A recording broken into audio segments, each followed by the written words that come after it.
अस्सलाम वालेकुम व्यूअर्स, आज हम आपको दिखाते हैं मेहंदी के खूबसूरत डिज़ाइन। ये बहुत ही प्यारे और खूबसूरत डिज़ाइन हैं।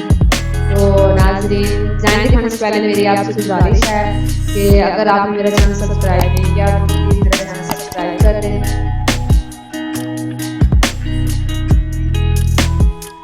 ये देखिए, बहुत ही प्यारे और खूबसूरत डिज़ाइन है। ये कुछ टिक्की वाले डिज़ाइन है, तो पहले मैं आपको टिक्की वाला डिज़ाइन दिखाती हूँ।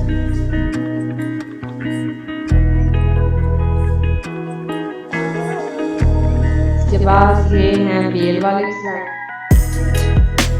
ये पूरे हाथ पे बेल बनी हुई है। कितनी खूबसूरत और प्यारे प्यारे डिज़ाइन।